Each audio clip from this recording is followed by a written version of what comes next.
ओम सर्वधर्मस्थापकस्तं सर्वधर्मस्वरूपकः आचार्यानं महाचार्यरामकृष्णाय ते नमः। বৈষ্ণব চরণ ও গৌরীর কথা আমাদের এই হচ্ছিল। আজকে শুভ দিন, জগন্নাথ দেবের স্নান যাত্রা। ঠাকুরের আজকে আত্মারাম স্নান হয়েছে সকালে।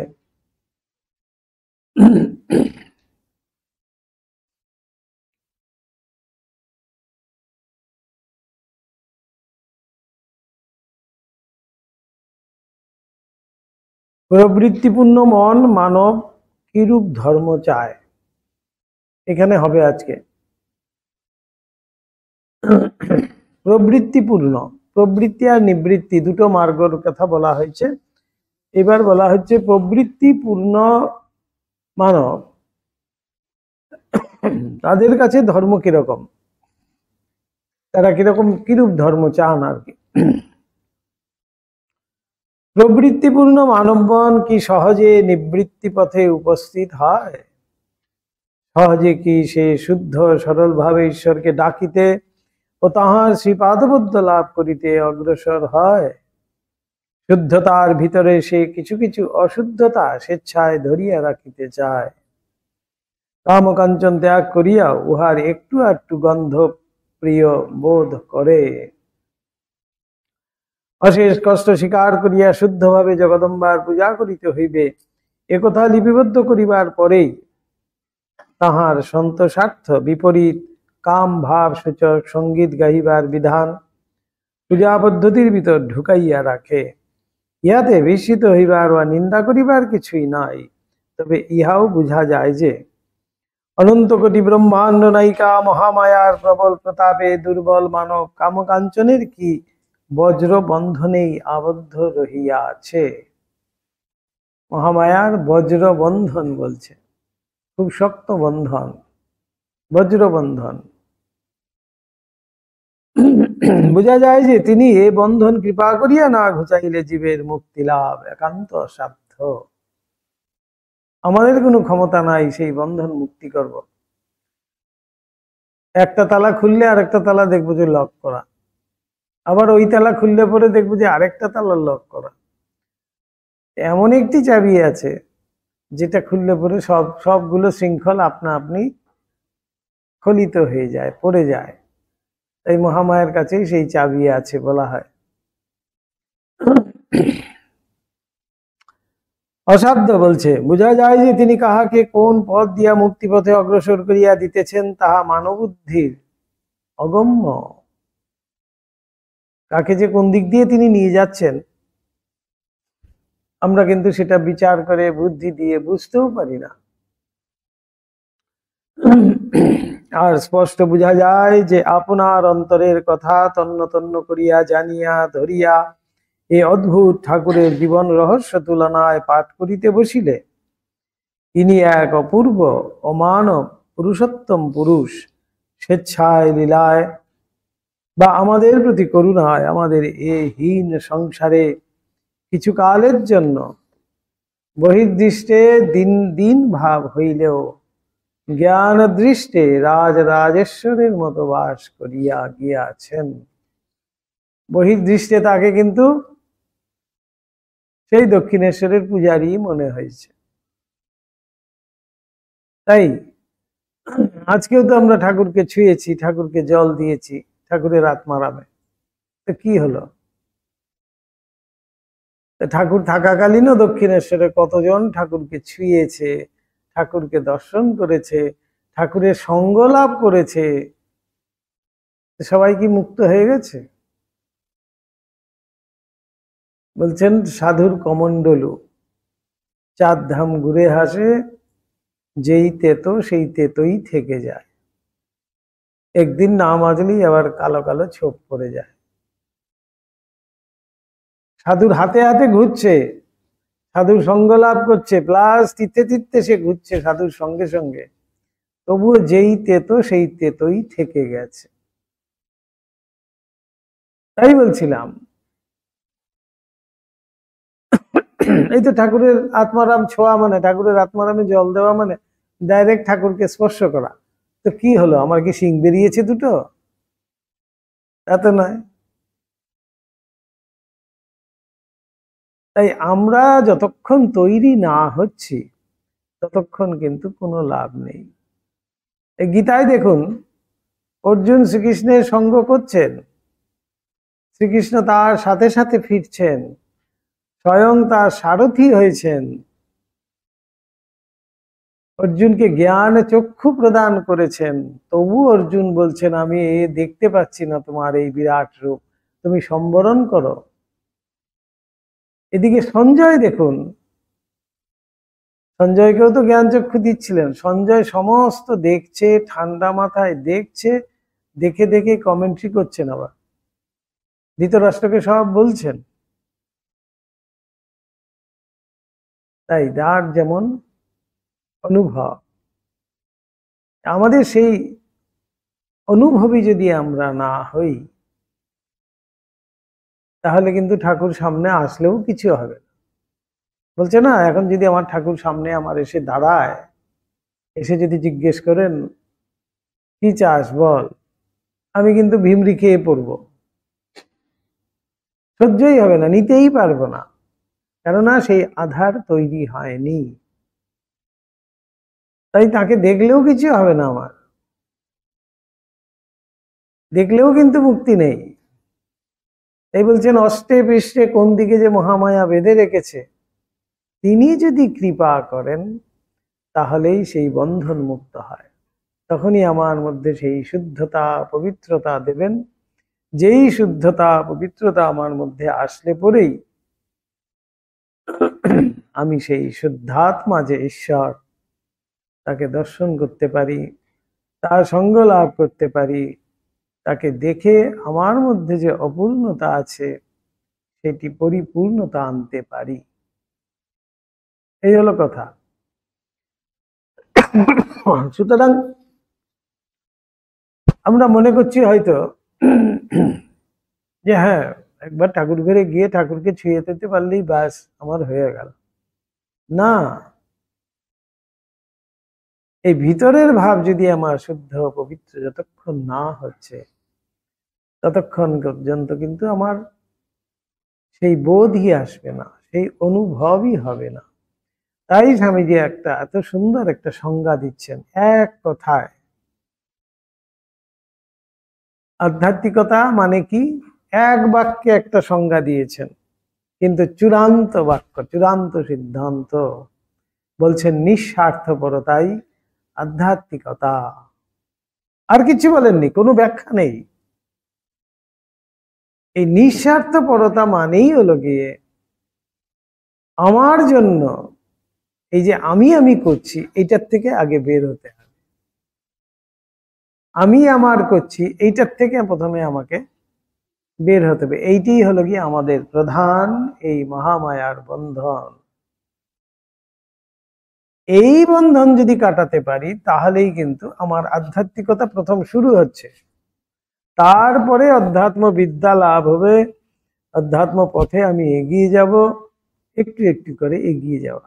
তা কিন্তু না হলে এই আমি যতই ফুল চন্দন চড়াই, যতই ধূপকাঠি জ্বালাই, যতই মোমবাতি জ্বালাই, যতই কলা বাতাসা দেই না কেন, কিছুতেই কিছু হবে না।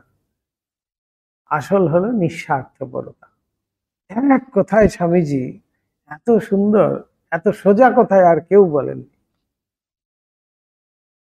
আধ্যাত্মিকতা সম্বন্ধে বলতে আমরা কত বড় বড় জ্ঞানের কথা তো শুনতে পাই, কত বড় বড় পুঁথি সব বেরিয়ে গেছে, কত বড় বড় শাস্ত্র বেরিয়ে গেছে। আধ্যাত্মিকতা স্বামীজি এক কথায় বললেন, নিঃস্বার্থপরতাই আধ্যাত্মিকতা।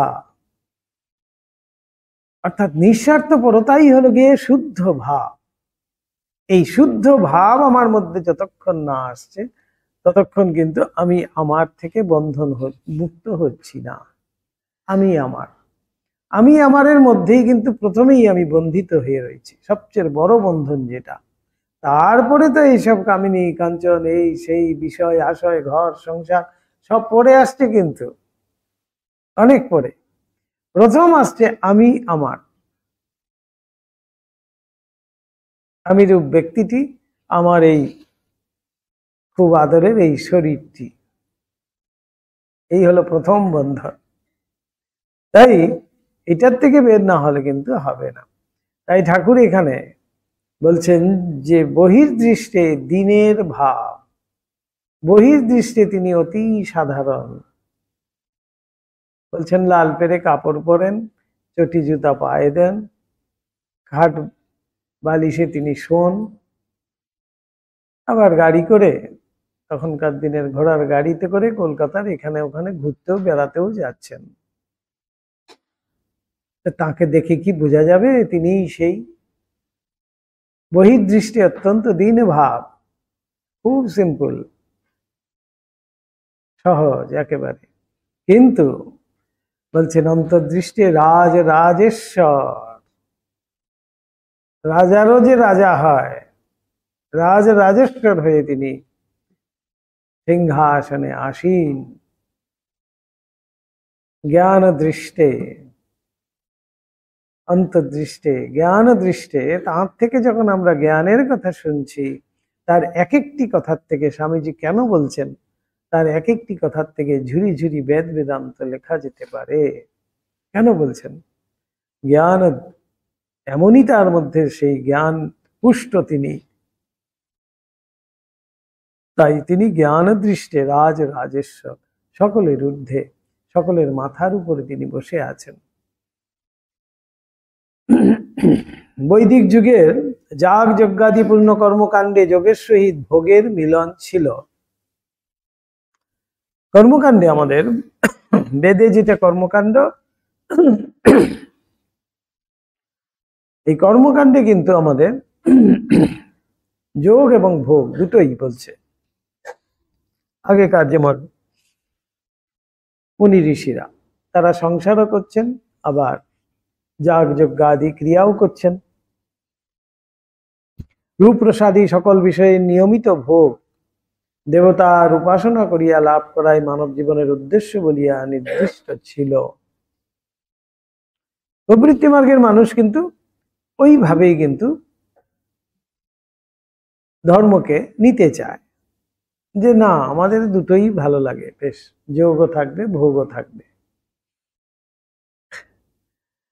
ওই সকলের অনুষ্ঠান করিতে করিতে মানব মন যখন অনেকটা বাসনা আবর্জিত হইয়া আসিত, তখনই সে উপনিষদোক্ত শুদ্ধা ভক্তির সহিত ঈশ্বরের উপাসনা করিয়া কৃতার্থ হইত।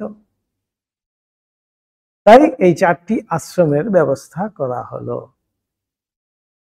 ব্রহ্মচর্য, গারস্থ, এই গারস্থ জীবন পালন করতে করতে ভোগ বাসনা যখন অনেকটা তার হয়ে গেল, ভোগ বাসনার যখন একটু পরিতৃপ্তি হয়েছে, তখন তার মধ্যে একটু এই উপনিষদ উক্ত, উপনিষদের যে বৈরাগ্য সূচক কিছু কথা আছে, সেগুলো তার ভিতরে সে নিতে চেষ্টা করছে।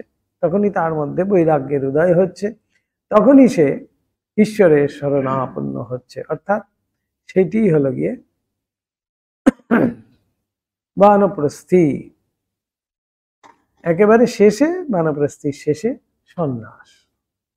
এই প্রবৃত্তি মার্গের যারা, তারা কিন্তু এই চারটি আশ্রমের মধ্যে দিয়ে যাচ্ছে। আর নিবৃত্তি মার্গের যারা, মাঝখানেরটাকে কিন্তু ছেড়ে দিল, এই দুটোকেই ছেড়ে দিল তারা, গারস্থ এবং বানপ্রস্থ দুটোই ছেড়ে দিয়ে একেবারে ব্রহ্মচর্যের থেকে সন্ন্যাসে পৌঁছে গেল। যারা নিবৃত্তি মার্গের, এই প্রবৃত্তি আর নিবৃত্তির মধ্যে এই হলো গিয়ে তফাৎ। বলছেন বাসনা বর্জিত হইয়া আসিত, এই করতে করতে তাদের মধ্যে বাসনা যখন ত্যাগ হয়ে যাচ্ছে, আস্তে আস্তে বাসনা বর্জিত মন হচ্ছে, তখনই সে উপনিষদুক্ত শুদ্ধা ভক্তির সহিত ঈশ্বরের উপাসনা করিয়া কৃতার্থ হইত। কিন্তু বৌদ্ধ যুগে চেষ্টা হইল অন্য প্রকারের। বৌদ্ধ যুগে আবার কি হলো, বুদ্ধদেব সবাইকে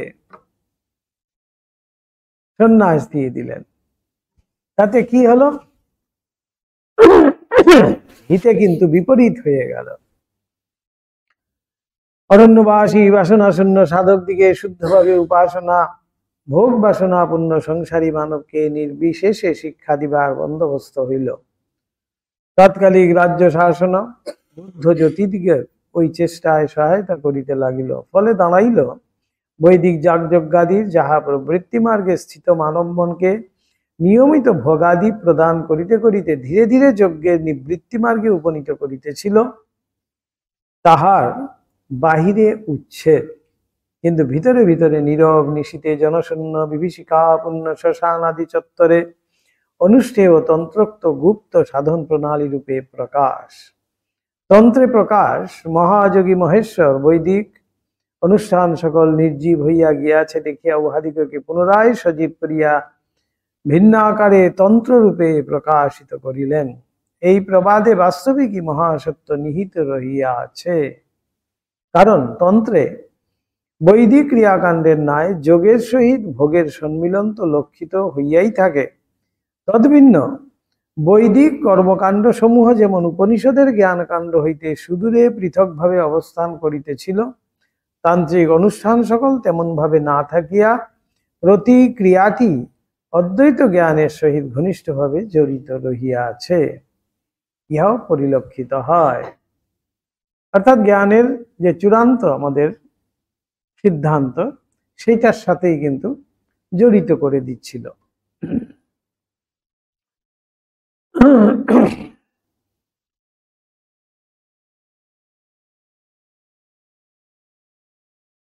তন্ত্রে এখানে বলছেন, কারণ তন্ত্রে বৈদিক ক্রিয়াকাণ্ডের ন্যায় যোগের সহিত ভোগের সম্মিলন তো লক্ষিত হইয়াই থাকে। তদ্ভিন্ন বৈদিক কর্মকাণ্ড সমূহ যেমন উপনিষদের জ্ঞানকাণ্ড হইতে সুদূরে পৃথকভাবে অবস্থান করিতেছিল, তান্ত্রিক অনুষ্ঠান সকল তেমন ভাবে না থাকিয়া প্রতিটি ক্রিয়াটি সেই অদ্বৈত জ্ঞানের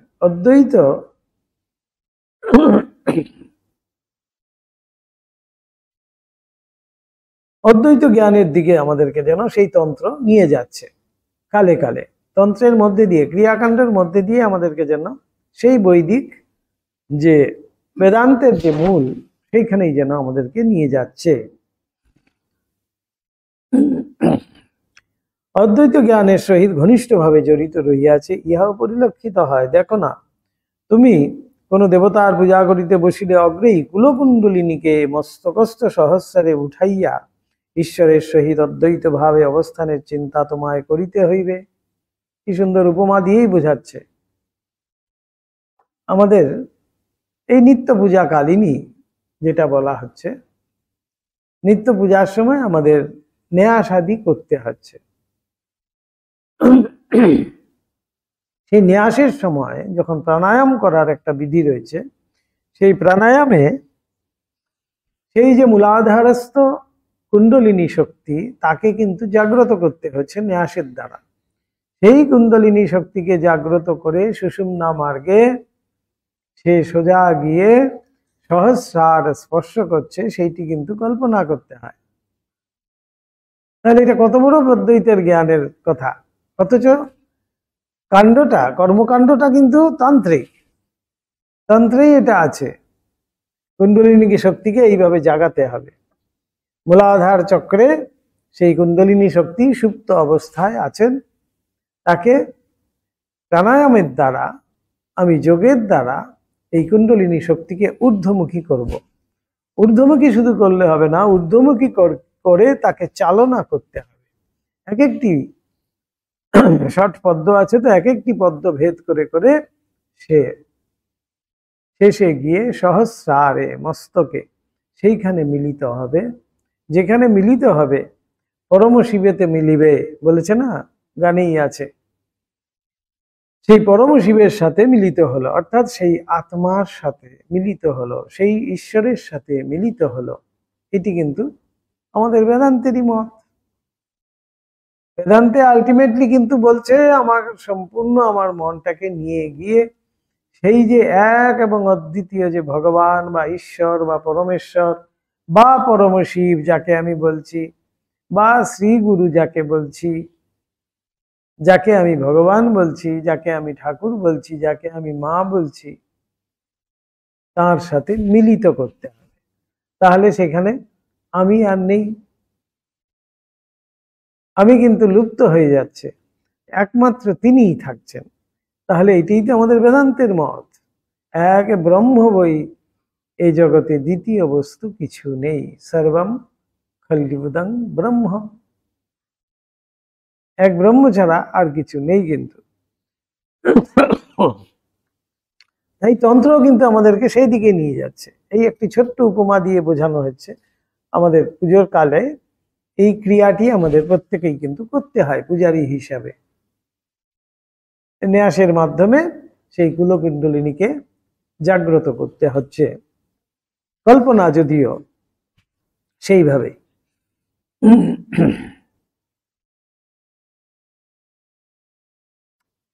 অবশ্য অবশ্য সহস্রের ভিতর হয়তো একজন উন্নত উপাসক ওই ক্রিয়াটি ঠিক ঠিক করিতে পারেন।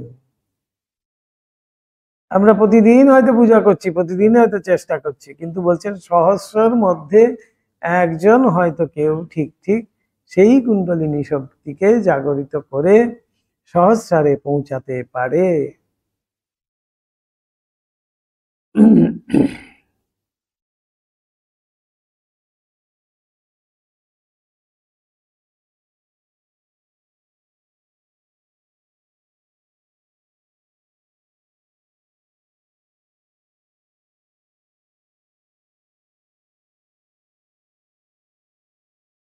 পরে পুনরায় তুমি তাহা হইতে ভিন্ন হইয়া জীব ভাব ধারণ করিলে এবং ঈশ্বর জ্যোতি ঘনীভূত হইয়া তোমার পূজ্য দেবতা রূপে প্রকাশিত হইলেন, এবং তুমি তাহাকে তোমার ভিতর হইতে বাহিরে আনিয়া পূজা করিতে বসিলে, ইহাই চিন্তা করিতে হইবে।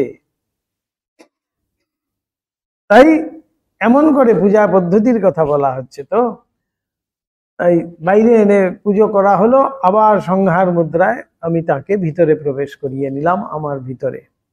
তাই বলছেন যে সহস্রের মধ্যে হয়তো কেউ এক দুইজন পারছে, কিন্তু সকলেই ওইরূপ করিবার অল্প বিস্তর চেষ্টাও তো করে, তাহাতেই সে বিশেষ লাভ। কারণ ওইরূপ করিতে করিতেই যে তাহারা ধীরে ধীরে উন্নত হইবে। এই অভ্যাসের কথা এখানে বলা হচ্ছে। এইটি করতে করতে আমরা যত্নের সঙ্গে যদি সেইটি করতে থাকি, প্রতিদিন করতে করতে আমরা কিন্তু ধীরে ধীরে উন্নত হব। খুব ভালো করে দেখুন না, আমরা যেদিন দীক্ষা নিয়েছিলাম সেই দিন আমাদের ধ্যান জপ এগুলো সম্বন্ধে কোনো জ্ঞানই ছিল না, কিন্তু আজকে এত বছর পরে আমাদের মনে একটু হলেও মনে হবে যে না, জপ করতে খুব ভালো লাগছে, ধ্যান কাকে বলে একটু হলেও বুঝেছি, ধ্যান করতে ভাল লাগছে। এটা আসছে কোত্থেকে? এই অভ্যাস করতে করতে প্রতিদিন যে আমরা বসছি, সেখান থেকেই কিন্তু এই ভালো লাগাটা আসবে, এই ক্রমেই উন্নত হবে। তাই এখানে বলা হচ্ছে ক্রমেই কিন্তু সে উন্নত হবে। তন্ত্রের প্রতি ক্রিয়ার সহিতই এইরূপে অদ্বৈত জ্ঞানের ভাব সম্মিলিত থাকিয়া সাধককে চরম লক্ষ্যের কথা স্মরণ করাইয়া দেয়।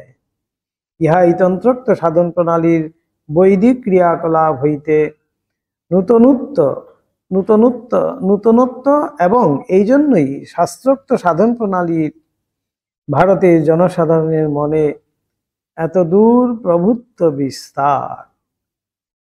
তাই এত তন্ত্রের আমাদের প্রচলন। আমাদের এই যে পূজা পদ্ধতি, তার বেশিরভাগই কিন্তু তন্ত্রোক্ত। কেননা তন্ত্রের যে ক্রিয়াকলাপ, সেটার সাথে কিন্তু বেদান্ত জড়িত রয়েছে। সোজাসুজি ভাবে বেদান্ত হয়তো অনেকে বুঝতে পারবে না, কিন্তু তন্ত্রের দ্বারা যখন আমরা যাচ্ছি, সেই কিন্তু বেদান্তেই গিয়ে আমাদের শেষ হচ্ছে। তাই তন্ত্রের প্রচলনটা বিশেষ করে এই বাংলায় আমাদের কিন্তু প্রচলিত বিশেষ।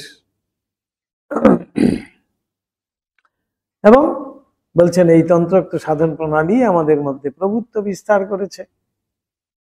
তন্ত্রের আরেক নূতনত্ব হলো জগৎকারণ মহামায়ার মাতৃত্ব ভাবের প্রচার এবং সঙ্গে সঙ্গে যাবতীয় শ্রীমূর্তির উপর একটা শুদ্ধ পবিত্র ভাব আনয়ন। এই মাতৃভাবে সাধন না করলে মাতৃজাতিকে সম্মান করাও কিন্তু আমরা শিখতাম না। তাই মা বলছেন এবার ঠাকুর এসছেন মাতৃভাব প্রকাশের জন্য। আর মা বলছেন আমায় রেখে গেলেন মাতৃভাব প্রকাশের জন্য। তন্নাম শ্রবণ প্রিয়াম তদ্ভাব রঞ্জিতাকারাম। মায়ের ধ্যান মন্ত্রেই তো বলা হচ্ছে রামকৃষ্ণ গত প্রাণম তন্নাম শ্রবণ প্রিয়াম তদ্ভাব রঞ্জিতাকারাম জগন্মাতৃ স্বরূপিণীম। মায়ের কথায় এখানে কিন্তু বলা হচ্ছে, কেননা তিনিই হলেন গিয়ে সেই ঠাকুরের শক্তি। তিনি দেখা গেছে তার জীবৎকালেও আমরা দেখেছি, তিনি যখন মানবী হয়ে আমরা দেখছি তিনি রামকৃষ্ণ নাম প্রিয়া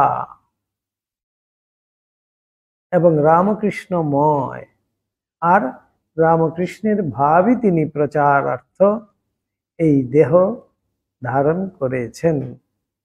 তিনিই হলেন সেই জগন্মাতৃ স্বরূপিণী। মায়ের ধ্যান মন্ত্রে আছে তো ভারী সুন্দর সেই ধ্যান মন্ত্র। এই ধ্যান মন্ত্রগুলো সবসময় মানে করে তারপরে ধ্যান করতে হয়, তখনই আমরা ঠিক ঠিক বুঝতে পারবো ঠাকুরের যে ধ্যান মন্ত্রের মধ্যে এত সুন্দর ভাব রয়েছে। সেই ভাবটি যদি আমরা ঠিক ঠিক বুঝতে পারি তখনই কিন্তু সেই এক যে ভাবটি আমাদের চোখের সামনে কিন্তু ফুটে উঠে।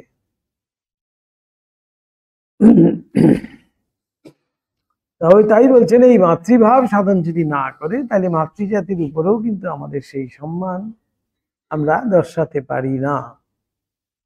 শ্রিয়ঃ সমস্তা সকলা জগৎ ত্বয়ি গয়া পুরিতমম ময়ি তৎকাস্তে স্তুতি স্তব্য পরাপরক্তি।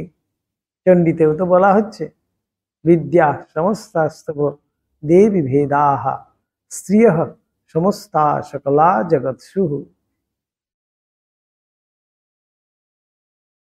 তাই চণ্ডীতেও সেরকম করে কিন্তু বলা হচ্ছে বেদ পুরাণ ঘাঁটিয়া দেখো এ ভাবটি আর কোথাও নাই, একমাত্র সেই তন্ত্রেই আছে। বেদ পুরাণে কোথাও তো মা নেই, তাই তো তোতাপুরি বলেছিলেন ব্রহ্মবিদ্যা এসব মাটা চলবে না। ঠাকুর তাকে শিখাচ্ছেন, ঠাকুরের গুরু ঠাকুরই তাকে শিখাচ্ছেন যে তুমি যাকে ব্রহ্ম বলছো আমি তো তাকে মা বলছি। আবার ভেদ কোথায় তাহলে? দ্বন্দ্ব তো কিছু নেই। তাই বলছেন বেদ পুরাণ ঘাটিয়া দেখো আর কোথাও এই ভাবটি নেই, উহা তন্ত্রের একেবারে নিজস্ব। কেন ঠাকুর এই তন্ত্র ভাবে সাধন করলেন? বাংলায় এই তন্ত্র ভাবেই কিন্তু সমস্ত কিছু প্রচার করা হলো। এই ঠাকুরের পূজা পদ্ধতিও আমাদের যে প্রচলিত পূজা পদ্ধতি সেটাও কিন্তু তন্ত্র ভাবেই করা হয়েছে, তন্ত্রোক্তই পূজা পদ্ধতি। রামকৃষ্ণানন্দজি সেটি রচনা করেছিলেন, রামকৃষ্ণানন্দজি সেই অনুযায়ী কিন্তু আমাদের চলছে। বলছেন তন্ত্রের একেবারে নিজস্ব এটা।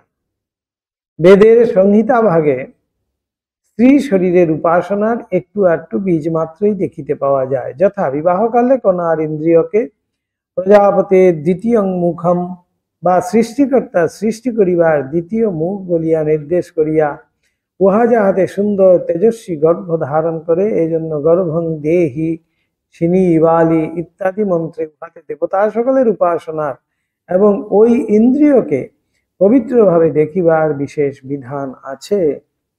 কিন্তু তাহা বলিয়া কেহ যেন না মনে করেন বৈদিক সময় হইতেই যোনিলিঙ্গের উপাসনা ভারতে প্রচলিত ছিল। বাবিল নিবাসী সুমের জাতি এবং তৎশাখা দ্রাবিড় জাতির মধ্যেই স্থূলভাবে ওই উপাসনা যে প্রথম প্রচলিত ছিল ইতিহাস তাহা প্রমাণিত করিয়াছে।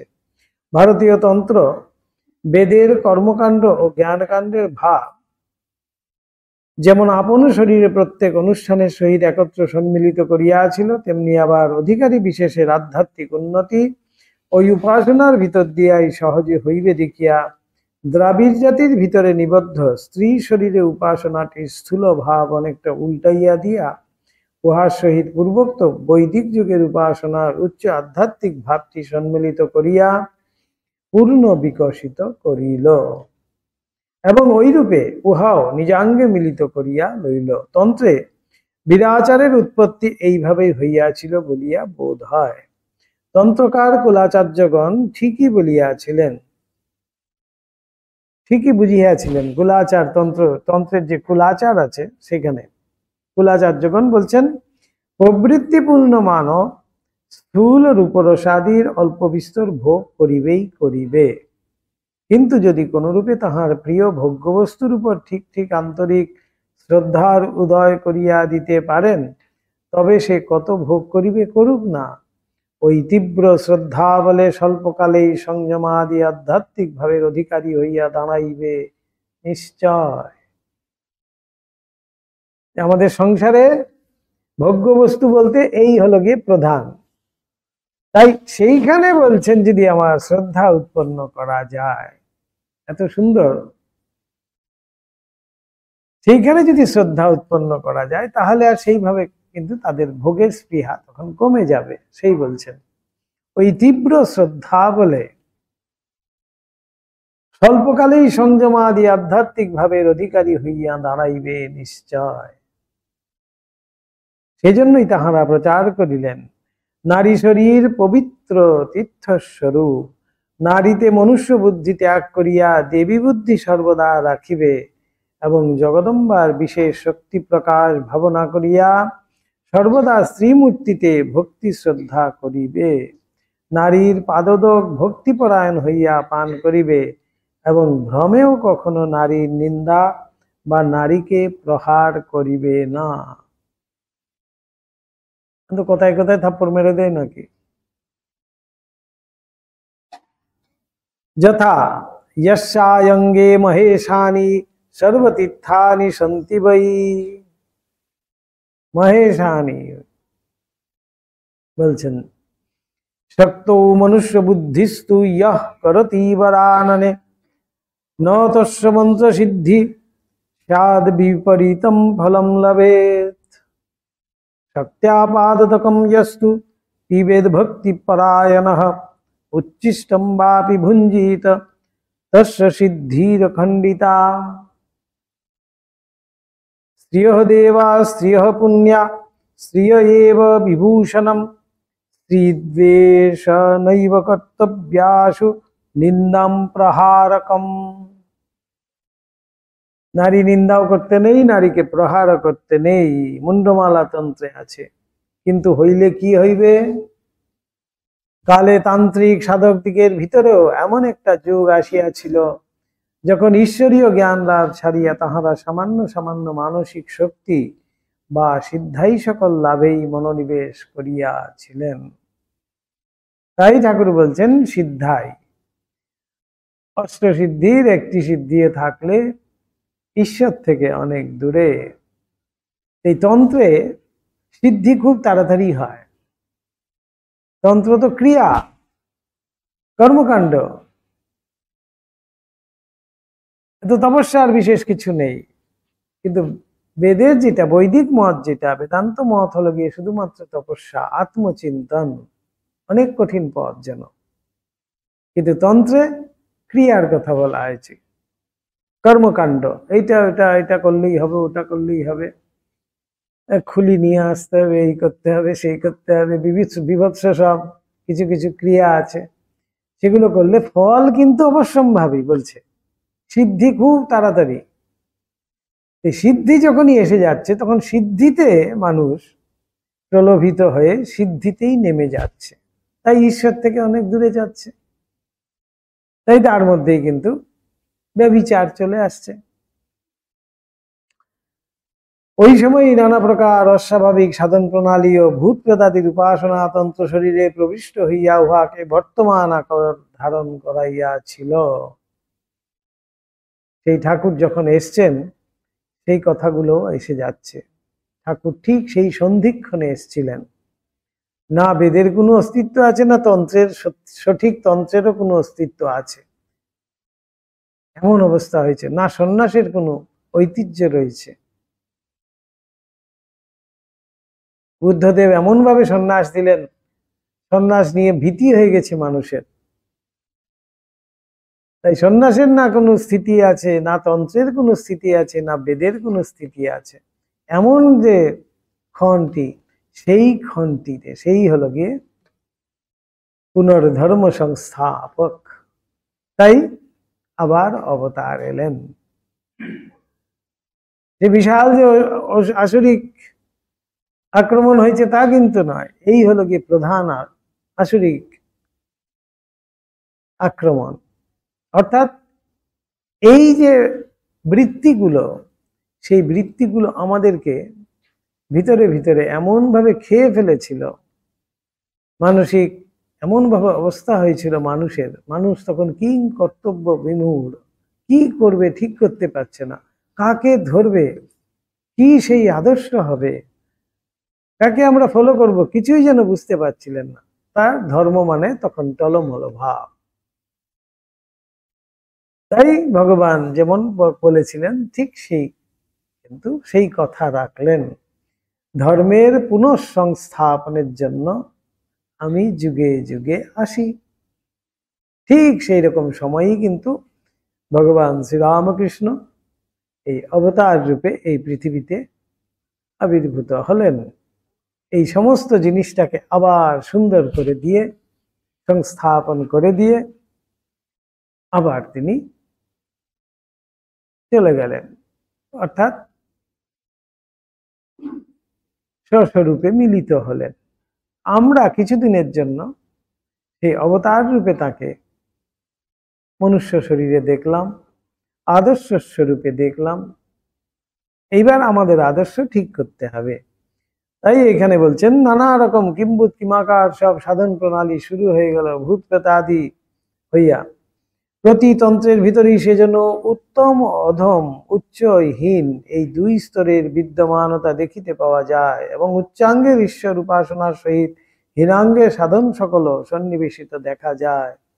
আর যাহার যেমন প্রকৃতি, সে এখন উহার ভিতর হইতে সেই মতটি বাঁচিয়া লয়।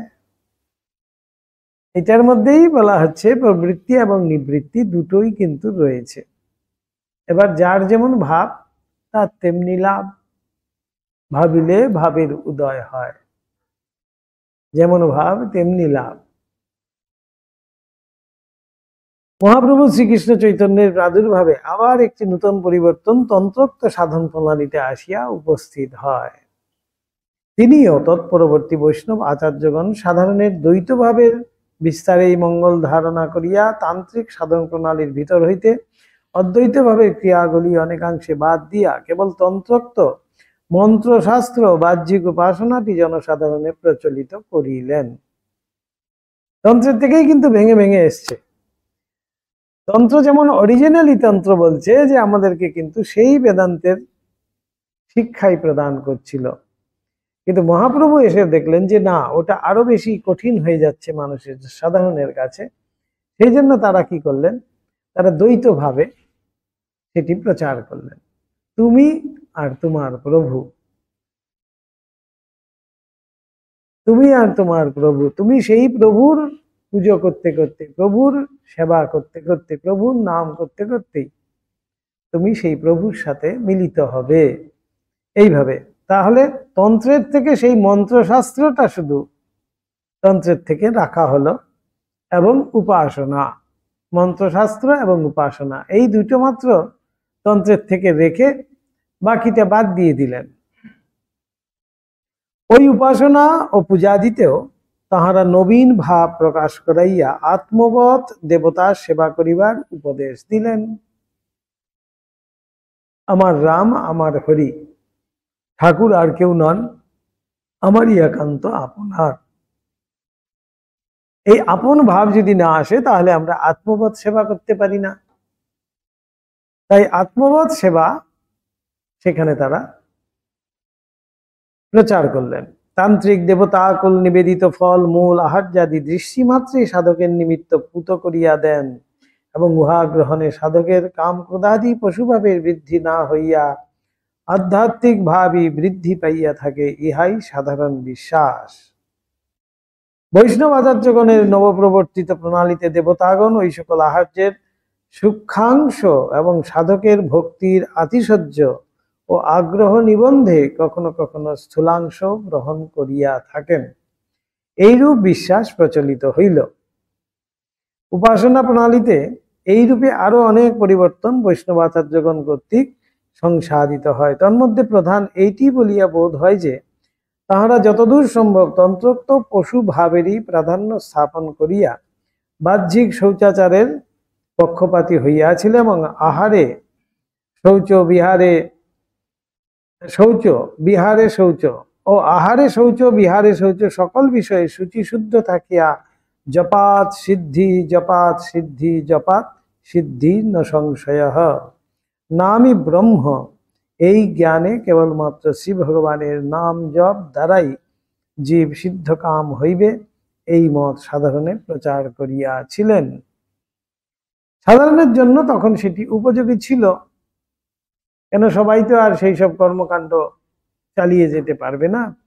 তাই জপাত সিদ্ধি জপাত সিদ্ধি জপাত সিদ্ধি সংশয় এই করতে বললেন।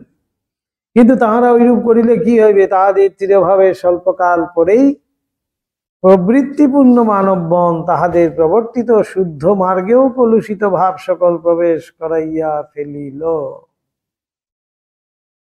শুদ্ধ মার্গে তারা কেন সুচিতা এনেছিলেন? সেই আহারে শুদ্ধ বিহারে শুদ্ধ সকল বিষয়ে শুচিশুদ্ধ ভাব এনেছিলেন তো মহাপ্রভু। এই জন্য তাদের সেবাতে দেখবেন খুব এই শুচি শুচি শুচি ভাবটা রয়েছে। এই ছুঁয়ে ফেললো, এই ছুঁয়ে ফেললো, এটা গিয়ে এমন সূচি বাইয়ে দাঁড়িয়ে গেছে। আসল জিনিসটা বাদ দিয়ে ওই শুধু সূচি সূচি করছে। সূচিটা কেন? সূচিটা আমার কিসের প্রয়োজন? সেই শুদ্ধ স্বভাব যে ভগবান, সেই যে শুদ্ধাত্মা রূপী ভগবান, তাকে যাতে আমি হৃদয়ে ধারণ করতে পারি, তাই আমার জীবনেও সুচিতার প্রয়োজন। এখন সুচিতা মানে যেন সূচিবায়ী না হয়। সূচিবায়ী হয়ে গেলে খুব বিপদ। যে সূচিবায়ী পরিণত হয়েছিল, তাই এখানে কি হলো, প্রবৃত্তি মার্গের যারা তারা ওইখান থেকে সুবিধে পেল, তার মধ্যে কলুষিত করে শুদ্ধ মার্গেও কলুষিত ভাব সকল প্রবেশ করাইয়া ফেলিল। সূক্ষ্ম ভাবটুকু ছাড়িয়া স্থূল বিষয় গ্রহণ করিয়া বসিল। সূক্ষ্ম ভাব বাদ দিয়ে দিচ্ছে। বললাম যে যার জন্য এই শুদ্ধতা পবিত্রতা সুচিতা, সেইটি বাদ দিয়ে অন্য কিছুতে ঢুকে পড়েছে, ওই উপায়কেই উদ্দেশ্য করে বসেছে। উপায় কখনো উদ্দেশ্য হতে পারে না। এইবার করেছে কি, স্থূল বিষয় বাদ দিয়ে সূক্ষ্ম বিষয় ভাব বাদ দিয়ে স্থূল বিষয়টাকে ধরেছে।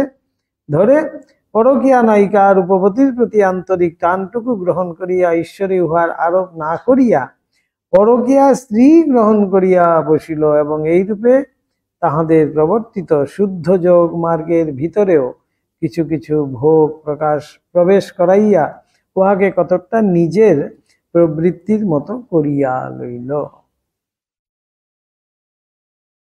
ঠাকুর সেই বলছেন তো, তিন টান।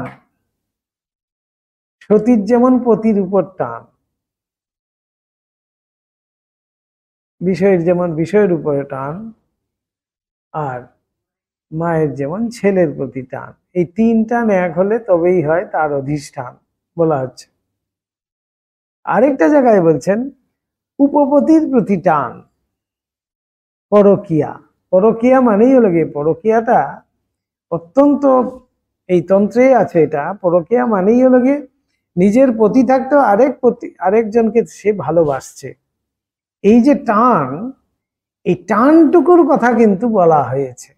কিন্তু তারা সেই সূক্ষ্ম ভাব বাদ দিয়ে স্থূল ভাবকে নিজে পরকীয়াই করে বসলো, করে গিয়ে সেখানে অশুদ্ধতা প্রবেশ করালো। কিন্তু সেখানে বলা হয়েছিল যে পরকীয়ায় যেরকম টানটা হয় সেই টানটুকু নেবে। তাই ঠাকুর এক জায়গায় বলছেন, রাধাকৃষ্ণ মানো আর না মানো সেই টানটুকু লও। এই শ্রী রাধিকাকে শ্রীকৃষ্ণ কেন নিয়ে এলেন? তার লাধিনী শক্তি তো।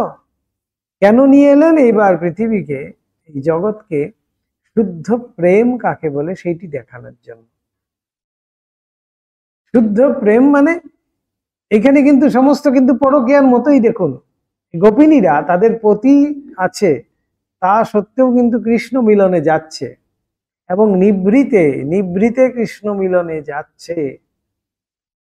আমাদের কাছে এটা বেশ মুখরোচক। কিন্তু তাই রাসের কথা বললেই আমরা বেশ হেলে দুলে চোখ বড় বড় করে শুনতে চাই, যে রাস মানেই তো একটা কিছু গন্ডগোলের ব্যাপার। সেই মাঝরাত্রিরে সব গোপিনীরা শ্রীকৃষ্ণ সকাশে কৃষ্ণের সাথে গিয়ে মিলন করছে, মিলিত হচ্ছে। এইটা পরকীয়া ছাড়া আর কি। কিন্তু এই পরকীয়ায় এই যে টান, এই টানের কথাই কিন্তু বলা হয়েছে। অর্থাৎ আমি সারাক্ষণ ঘরে কিন্তু পতি সেবাতেই আছে, সারাক্ষণ আমি আমার কাজ করে চলেছি, মনটি সারাক্ষণ সেই উপপতির কাছেই পড়ে রয়েছে। ওই যে টানটি, ওই টানের কথাই বলা হচ্ছে। আমি সংসার করব সংসারে থেকে, কিন্তু আমার মনটি পড়ে থাকবে সদা ঈশ্বরেতে।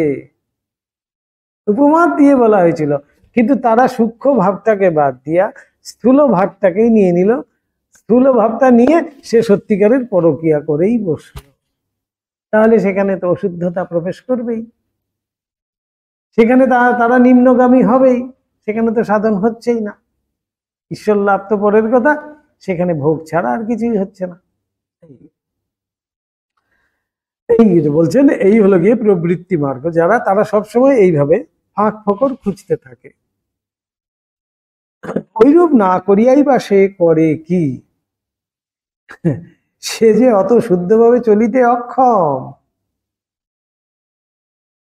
এত শুদ্ধভাবে তো পারছে না সে থাকতে। সে যে যোগ ও ভোগের মিশ্রিত ভাবই গ্রহণ করিতে পারে, সে যে ধর্মলাভ চায়, কিন্তু তৎসঙ্গে একটু আধটু রূপরসাদি ভোগেরও লালসা রাখে। সেজন্যই বৈষ্ণব সম্প্রদায়ের ভিতরে কর্তা ভোজা, আউল বাউল, দরবেশ, সাঁই প্রভৃতি মতের উপাসনা ও গুপ্ত সাধক প্রণালী সকলের উৎপত্তি। অতএব ওই সকলের মূলে দেখিতে পাওয়া যায় সেই বহু প্রাচীন বৈদিক কর্মকাণ্ডের প্রবাহ, সেই যোগ ভোগের সম্মিলন। আর দেখিতে পাওয়া যায় সেই তান্ত্রিক কুলাচার্যগণের প্রবর্তিত অদ্বৈত জ্ঞানের সহিত প্রতিক্রিয়ার সম্মিলনের কিছু কিছু ভাব। এই তন্ত্রের সাথে বৈদিক কর্মকাণ্ডের অনেকটাই কিন্তু মিল রয়েছে। কেননা দুটোরই কিন্তু সূক্ষ্ম ভাব হলো গিয়ে সেই যে ঈশ্বর, তার সাথেই মিলন, তার সাথেই গিয়ে আমাকে যুক্ত হতে হবে। কর্তাভজা প্রভৃতি সম্প্রদায়ের ঈশ্বর, মুক্তি, সংযম, ত্যাগ, প্রেম প্রভৃতি বিষয়ে কয়েকটি কথার এখানে উল্লেখ করিলেই পাঠক আমাদের পূর্বোক্ত কথা সহজে বুঝিতে পারিবেন। ঠাকুর ওই সকল সম্প্রদায়ের কথা বলিতে বলিতে অনেক সময় এগুলি আমাদের বলিতেন। সরল ভাষায় ও ছন্দবদ্ধে লিপিবদ্ধ হইয়া উহারা অশিক্ষিত জনসাধারণের ওই সকল বিষয় বুঝিবার কতদূর সহায়তা করে, তাহা পাঠক ওই সকল শ্রবণ করিলেই বুঝিতে পারিবেন। ওই সকল সম্প্রদায়ের লোকে ঈশ্বরকে আলেকলতা বলিয়া নির্দেশ করেন। আলেকলতা মানে যেটার কোনো পরিচয় নাই, যে কোনোদিন দেখেইনি। অচিন গাছ, অচিন গাছ বলে কোনো গাছ আছে কিনা আমার জানা নেই, একটা নাম দিয়ে দেওয়া হয়েছে অচিন গাছ, কেউ চেনেই না, সেই জন্য অচিন, তাকেই বলা হচ্ছে অচিন গাছ। সেরকম আলেকলতা। বলা বাহুল্য, সংস্কৃতে অলক্ষ্য, সংস্কৃতে অলক্ষ্য, যেটা অলক্ষ্য কথাটি হইতেই আলেক কথাটির উৎপত্তি। ওই আলেক শুদ্ধ সত্য মানব মনে প্রবিষ্ট বা তদ অবলম্বনে প্রকাশিত হইয়া কর্তা বা গুরুরূপে আবির্ভূত হন। ওইরূপ মানবকে ইহারা সহজ উপাধি দিয়া থাকেন। যথার্থ গুরুভাবে ভাবিত মানবী এ সম্প্রদায়ের উপাস্য বলিয়া নির্দিষ্ট হওয়ায় উহার নাম কর্তা ভোজা হইয়াছে। ওই কর্তা ভোজা সম্প্রদায় যে ছিল, ওই মানুষকেই তারা পুজো করবে, তিনি সব খবর দেবেন, তিনি আমার হয়ে ওকালতি করবেন, এইভাবে। আলেকলতার স্বরূপ ও বিশুদ্ধ মানবে আবেশ সম্বন্ধে ইহারা এইরূপ বলেন। আলেকে আসে আলেকে যায়, আলেকের দেখা কেউ না পায়। আলেককে চিনেছে যেই, তিন লোকের ঠাকুর সেই। ওই ওই অর্থেই কিন্তু সেই আগেকার কর্তাভোজারা এসছে। সহজ মানুষের লক্ষণ, তিনি অটুট হইয়া থাকেন, অর্থাৎ রমণীর সঙ্গে সর্বদা থাকিলেও তাহার কখনো কাম ভাবে ধৈর্যচ্যুতি হয় না। এই সম্বন্ধে ইহারা বলেন, রমণীর সঙ্গে থাকে না করে রমণ। সংসারে কামকাঞ্চনের ভিতর অনাসক্ত ভাবে না থাকিলে সাধক আধ্যাত্মিক উন্নতি লাভ করিতে পারে না। সেজন্য সাধক দিগের প্রতি উপদেশ, রাধুনী হইবি ব্যঞ্জন বাড়িবি, হারি না ছুঁইবি তাই। সাপের মুখেতে ভেকেরে নাচাবি, সাপ না গিলিবে তাই। অমিয় সাগরে স্নান করিবি, কেশ না ভিজিবে তাই।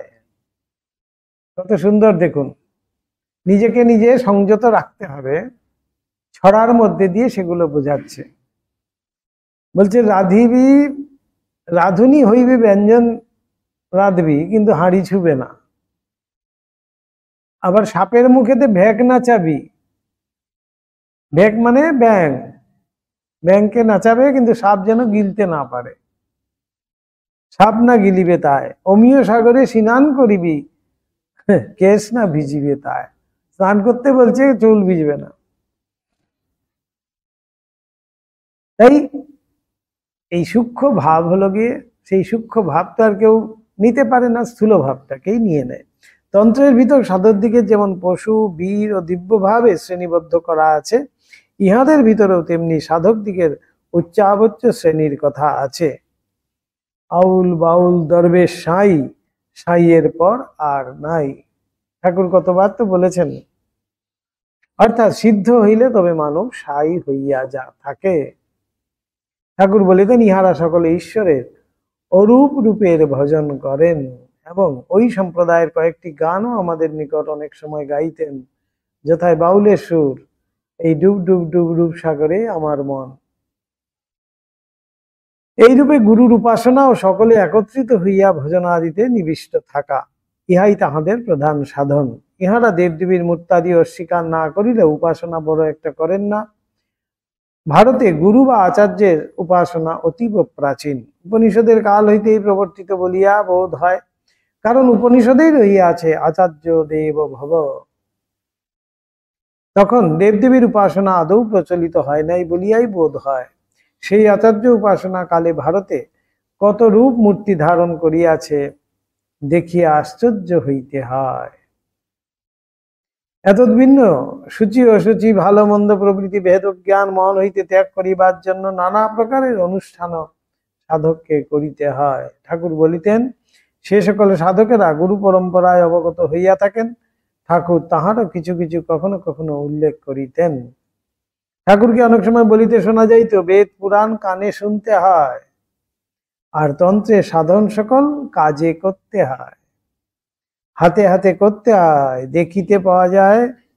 দেখিতেও পাওয়া যায় ভারতের প্রায় সর্বত্রই স্মৃতির অনুগামী সকলে কোনো না কোনো রূপ তান্ত্রিকী সাধন প্রণালীর অনুসরণ করিয়া থাকেন। দেখিতে পাওয়া যায় বড় বড় ন্যায় বেদান্তের পণ্ডিত সকল অনুষ্ঠানে তান্ত্রিক। বৈষ্ণব সম্প্রদায় সকলের ভিতরেও সেই রূপ অনেক স্থলে দেখিতে পাওয়া যায়। বড় বড় ভাগবতাদি ভক্তিশাস্ত্রের পণ্ডিতগণ কর্তাভোজাদি সম্প্রদায় সকলের গুপ্ত সাধন প্রণালী অনুসরণ করিতেছেন। পণ্ডিত বৈষ্ণবচরণও এই দলভুক্ত ছিলেন। কলিকাতার কয়েক মাইল উত্তরে কাছি বাগানে ওই সম্প্রদায়ের আক্রাস সহিত তাহার ঘনিষ্ঠ সম্বন্ধ ছিল। ওই সম্প্রদায়ভুক্ত অনেকগুলি স্ত্রী পুরুষ ওই স্থলে থাকিয়া তাহার উপদেশ মতো সাধনা আদিতে রত থাকিতেন। ঠাকুরকে বৈষ্ণবচরণ এখানে কয়েকবার লইয়া গিয়াছিলেন। শুনিয়াছি এখানকার কতকগুলি স্ত্রীলোক ঠাকুরকে সদা সর্বক্ষণ সম্পূর্ণ নির্বিকার থাকিতে দেখিয়া এবং ভগবত প্রেমে তাহার দৃষ্টপূর্ব ভাবাদি হইতে দেখিয়া তিনি সম্পূর্ণরূপে ইন্দ্রিয় জয়ে সমর্থ হইয়াছেন কি না জানিবার জন্য পরীক্ষা করিতে অগ্রসর হইয়াছিলেন এবং তাহাকে অটুট সহজ বলিয়া সম্মান প্রদর্শন করিয়াছিলেন। অবশ্য বালক স্বভাব ঠাকুর বৈষ্ণবচরণের সঙ্গে ও অনুরোধে তথায় সরলভাবেই বেড়াইতে গিয়াছিলেন। উহারা যে তাহাকে ওইরূপে পরীক্ষা করিবে তিনি তাহার কিছুই জানিতেন না। যাই হোক, তদবধি তিনি আর ওই স্থানে গমন করেন নাই। বেশ, আজকে একটু আবার আমাদের জগন্নাথের প্রসাদ আছে, চলুন মুড়ি এই পর্যন্তই। হ্যাঁ, ওম নিরঞ্জনম নিত্যম অনন্তরূপম ভক্তানুকম্পাধৃত বিগ্রহং বৈ ঈশাবতারং পরমেশমিদ্যম তম রামকৃষ্ণম শিরসা নমামঃ। ওম শান্তি শান্তি শান্তি। হরি ওম তৎসৎ। শ্রীরামকৃষ্ণার্পণমস্তু।